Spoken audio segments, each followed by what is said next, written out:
How to fix Rockstar Game Launcher offline mode could not establish connection. For this first step, need to search for CMD, click Run as Administrative, and type the following text: ipconfig space slash flush DNS. Click Enter, and the next command ipconfig space slash release. Click Enter, and the third command ipconfig space slash renew.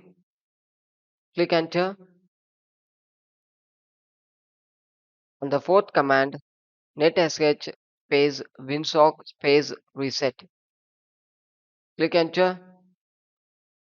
The fifth command netsh space int space ip space reset. Click Enter,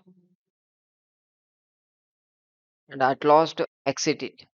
Once complete after, come to next step, search for run and type the following text: percentage local app data percentage. Click OK. In this page you need to scroll down and search for Rockstar Games. Click it. Click launcher folder, and if you have web cache in this folder means you need to delete it. It's nothing but you need to delete the web caches and caches folders and files and close it, and come to next step, search for Windows Defender Firewall. Click it.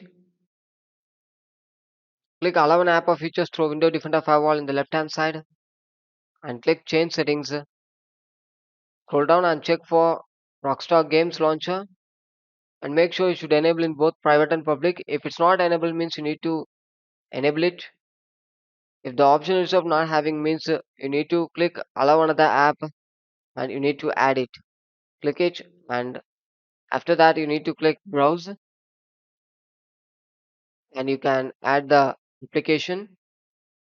Go to C drive, program files, Rockstar Games Launcher, and you can get the application here. Click it and add it. I already have, so I skip it. You need to click add. Once clicking after, you need to click OK in the bottom side and close it. And last and final step, right click Rockstar Game Launcher, click Run as Administrative, or else click Properties, click Compatibility, and enable the run the program as administrative. Click Apply and OK. Once complete after, close it. So this is how to fix